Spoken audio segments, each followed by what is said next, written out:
Hi, and welcome to Experience Points by University XP.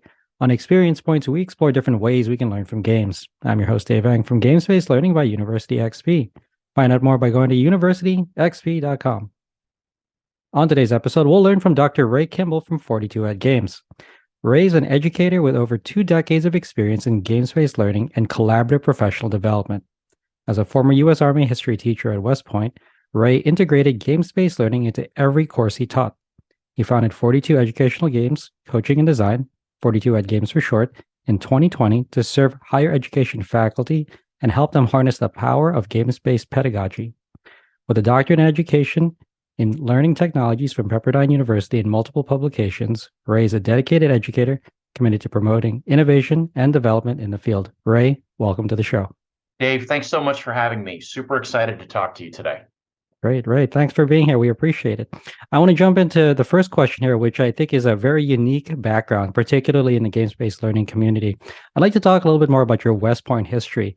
Specifically, how did your experience teaching at West Point shape your views on games-based learning, and how has this influenced your work with 42 Ed Games? Dave, thanks. I love talking about my time at West Point because it is such an amazing institution and especially such a great place to teach. I was very fortunate that the entire time I was at West Point, I cycled through several different jobs, but the entire time I was able to teach in the Department of History there. And the History Department has a long-running track record of being a place that really embraces innovation in teaching and really encourages their faculty at all levels to try new and different and innovative things and not be afraid of things failing and not be afraid of things not going exactly the way that they wanted. And that was reinforced to me from day one when I came there as a new faculty member.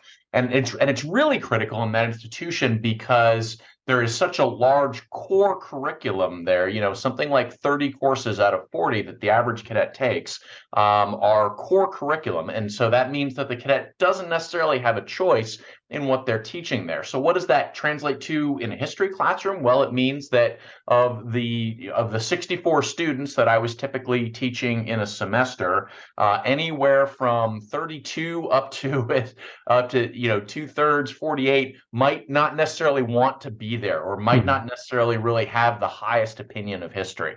So it was really important that I approach that classroom in a way to make it as open and welcoming as possible and really get people engaged and moving. And so as I was thinking through how I wanted to do that and how I wanted to make my classroom an really active hub of experiential learning, one of our first lessons was on Greek philosophers and talking about Plato and Aristotle and Socrates and the Stoics and some other different approaches and different viewpoints in Greece, in ancient Greece.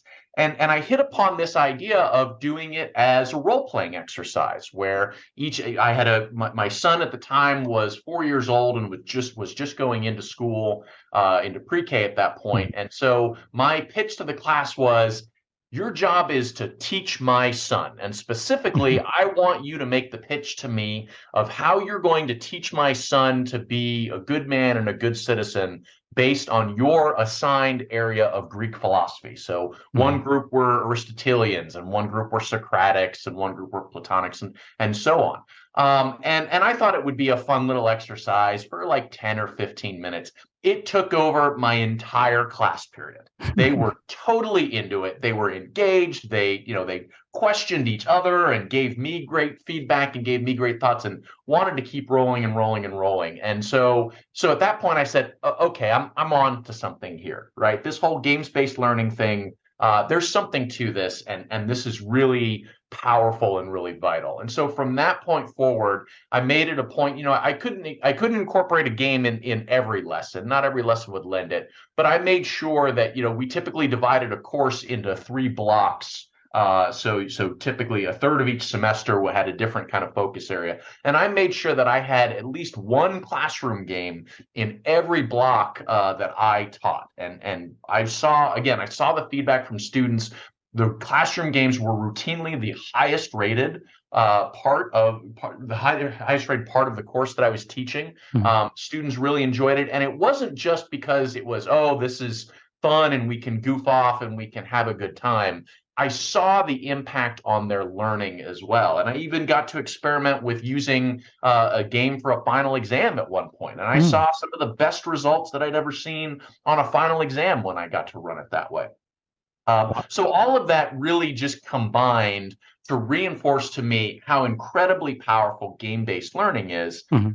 and how useful it is not only for teaching history but across teaching multiple disciplines. And I was an advocate for game-based learning while I was at West Point. Talked about it with the rest of the history department and talked about it with other departments, and knew that it was something that I wanted to continue doing once I retired from the Army in 2021.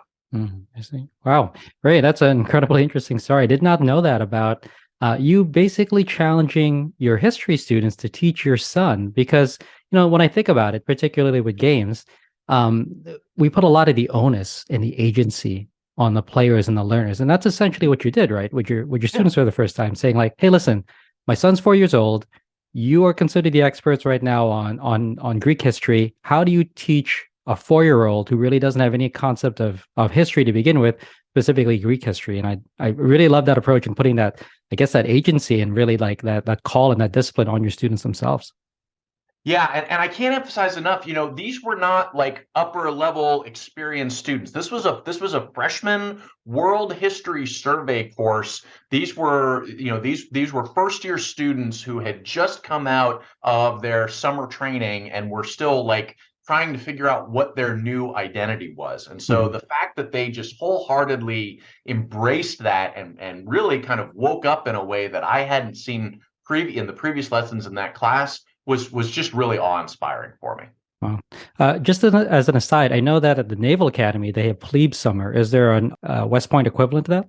Yeah, there is. It's called Cadet Basic Training, and Mhm. it's the first summer. So it typically starts right at the end of June or beginning of July. And really, it's 6 weeks of basic training that's designed, one, to acclimate new cadets, as they're Mhm. called at the time, acclimate them to military service and give them a sense of what it means to be a soldier. Mhm. But also, we do all of our pre semester assessment. So they take exams about, hey, what are they going to test into an advanced history course and an advanced math course, and are they going to test into a particular language? So it's this really neat hybrid Mhm. of the kind of basic training stuff that you see in the movies of, yes, they do an obstacle course, and yes, they learn how to shoot guns, and Mhm. yes, they do all of the military stuff that you would expect to see, but they're also getting themselves ready to be scholars during the academic year. And so it's just this really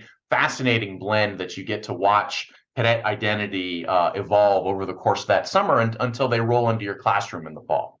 Great. Thank you, Ray. I appreciate it. I know that you set up the example in that past question about how you first got introduced into games-based learning, but now I want to talk more about 42 Education Games. So, what inspired you to start 42 Ed Games, and how do you see your work impacting higher education faculty and students?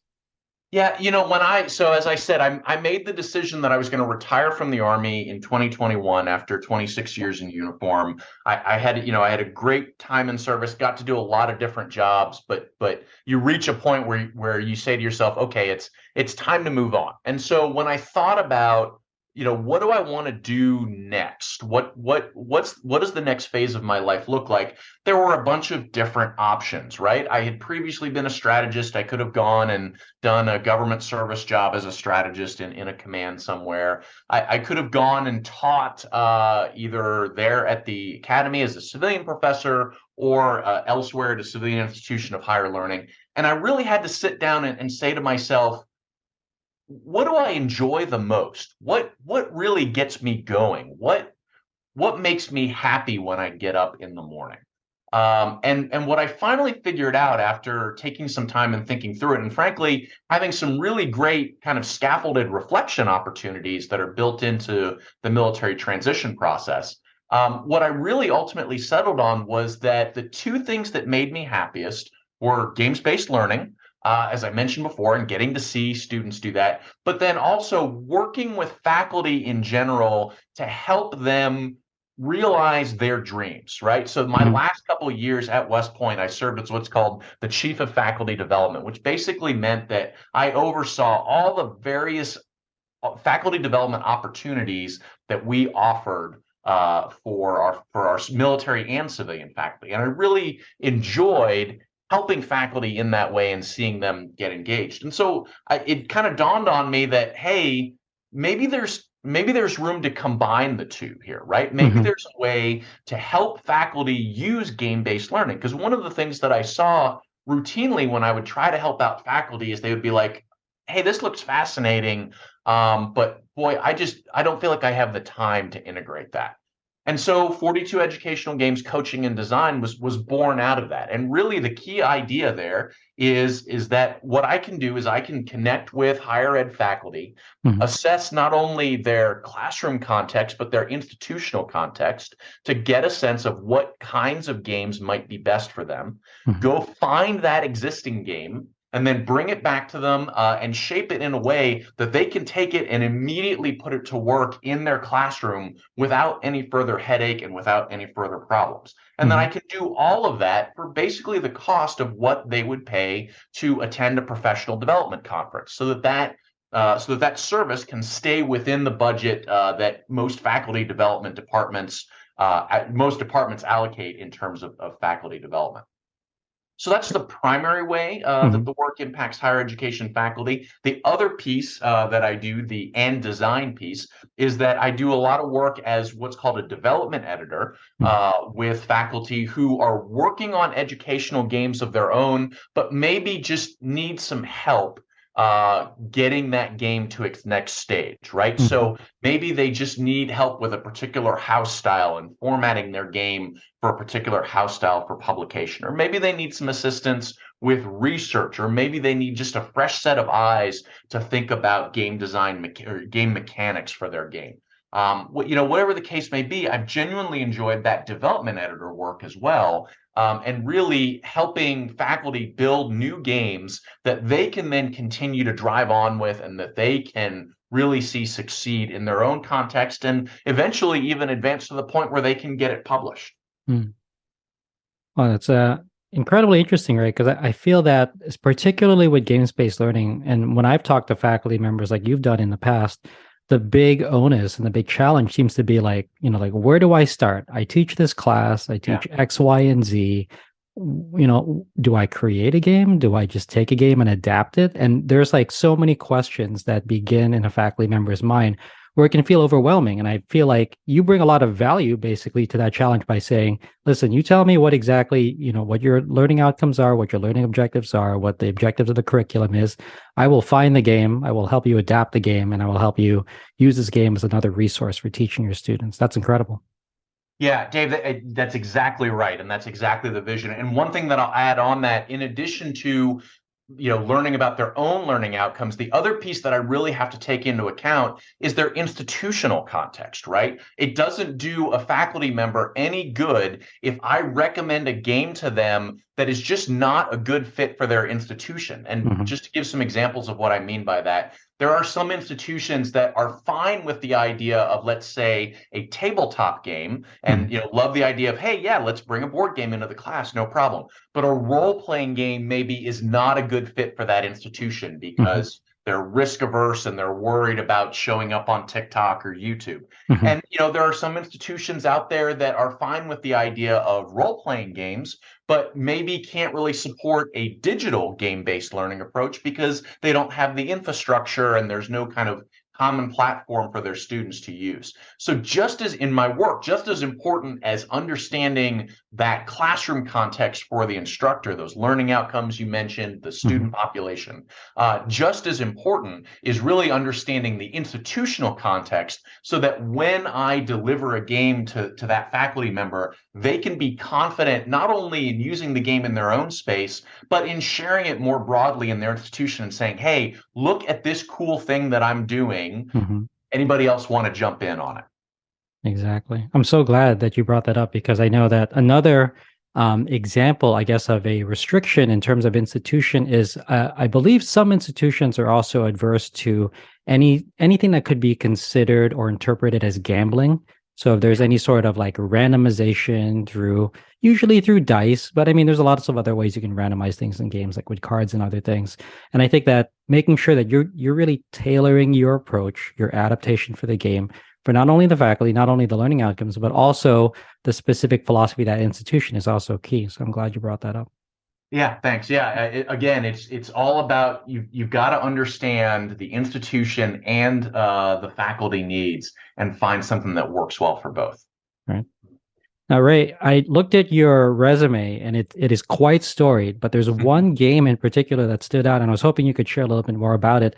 I'm talking about the Mongol Matrix game. So, can you share more about your Mongol Matrix game? I know that you created it as a tabletop simulation, the Mongol invasion of Kievan Rus. I don't know if I pronounced that correctly. Yep. Can you provide a specific background on the learning outcomes of that game and its overall structure and your takeaways from using it in the classroom? Yeah, absolutely. So, a very brief background, because as much as I would love to believe that all of your audience are ancient Russian historians and know what Kievan Rus is, let me just explain that real quick. Kievan Rus is really kind of the proto-Russian state, right? It's the original Russian state, if you will, that is centered around the city of Kiev, and grows in power over the course of several centuries, until it is ultimately destroyed by the Mongol invasions in the 13th century. And so we deal with Kievan in the course that I was teaching, the Russian History Survey course. We deal with Kievan Rus in our first couple of lessons, and then we have a brief lesson on the Mongol invasion. And as I mentioned, one of the things that I tried to do with game-based learning was I tried to make sure that I had a game for every block that could feel, fun and engaging. And in my Russian history course, I had a game for the middle block that was a simulation of the Russian imperial court. And then I had a game for my last block, which was a Cuban Missile Crisis simulation. But I didn't really have anything that I liked. I tried a couple things and they just didn't really work out. I didn't have anything that I liked for that first block. And I was very fortunate about that time that I did a 2-year course at the U.S. Army War College, which has an amazing wargaming cell there. I mean, just really, really incredible folks there. And they introduced me to this idea of a matrix game. And really, the idea of a matrix game is it's that individuals play particular roles in a given scenario. They lay out what they want to do in a particular scenario during a particular turn, and they explain why they think it will work. And then you go around the table to the other players, and they either agree with that player and say, yes, I agree that would work because, or they can disagree and say, no, I don't think that would work because of why.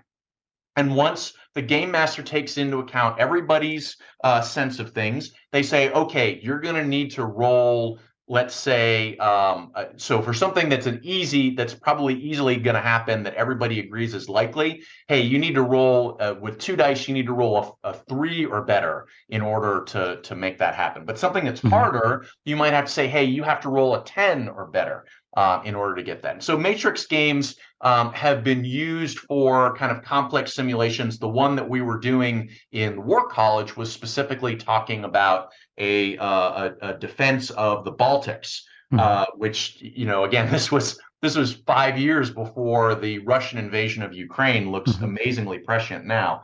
And so as I was seeing this matrix game, I said, hey, I think there's something there that I can translate into my course. And so the Matrix game that I built has 5 different factions that players are part of. They can be the Mongols, they can be the Orthodox Church, and again, this is the Eastern Orthodox Church at the time. The Russian Orthodox Church does not yet exist as a separate entity because Constantinople still exists as part of the Byzantine Empire. And then there are folks representing the princes of the city of Kiev, the city of Novgorod, and the city of Moscow.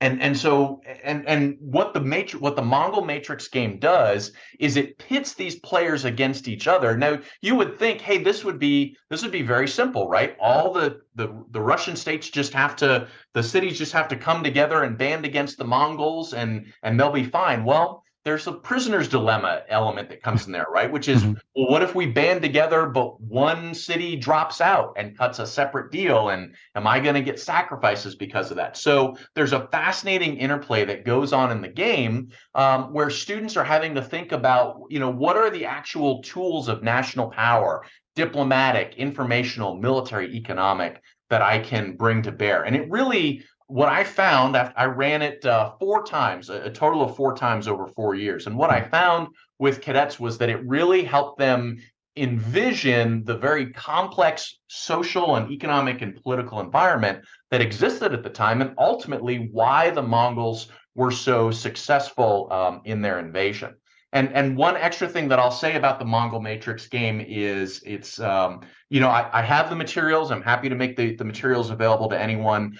It's a little bit stalled out right now in that it relies on a map and some primary sources from a textbook that is no longer in print. So I will put an exclusive offer out there to listeners of your podcast, Dave. If there is somebody out there, either a Mongol or a Russian historian, who is interested in taking over this game and bringing a new map into it and bringing some primary sources in to support it, I am happy to turn all the materials over to you and have you run with it, because that was really kind of the core idea of this from the start, was for this to be a great, easy, one-off classroom game that folks can use. Wow. Thank you, Ray, for sharing. That's incredibly generous of you. And to be honest, prior to you talking about this, I had never heard of what a quote unquote Matrix game was. But, the one thing I think is particularly fascinating is the premise, right? Where students would propose like a course of action, but others can determine whether or not that course of action is valid and if it would work, and then the probability of whether it would work. And it kind of reminds me with a lot of tabletop role-playing games, where essentially at this point, everyone's kind of like the referee, the dungeon master for everyone else, and trying to determine, yes, that would work. Is it possible? Yes. Is it feasible? Probably not. So you're probably going to have to roll a very high number in order for that to work. And I just think that is such an accessible choice, structure, and the way that you've formed it so that students actually need to think critically about, okay, well, this player wants to do this. Would that actually have worked during that time? And if it would work, why would it work? And if not, I have to make the case why it wouldn't. That's brilliant. Thank you, Ray, for sharing. Yeah, thanks, Dave. Yeah, and that was one of the things that really attracted me to the Matrix game style. Is one of the core things that we try to do throughout the history program, but especially in the first year history courses, is get cadets accustomed to the idea of making a historical argument, right? And how do you do that? Well, you put forth a thesis, and then you put forth evidence to defend that thesis. Well, that's exactly what you do in a Matrix game. That, I'm going to do this move and it will work because X. So it not only is it just fun and engaging, but it's also a great way to teach historical method. Wow. Thank you, Ray. Again, I appreciate it. So, Ray, thanks for joining us today. This has been incredibly fascinating and enlightening. Where can people go to find out more about you? Yeah, so the easiest place to find out more about me is my website. So it is 42ed, so the number 4 and 2 ed.games, not .com, not .org, .games. That is not a typo, I promise you. You can also find me on Facebook, Twitter, Instagram, and LinkedIn, all as at 42ed Games.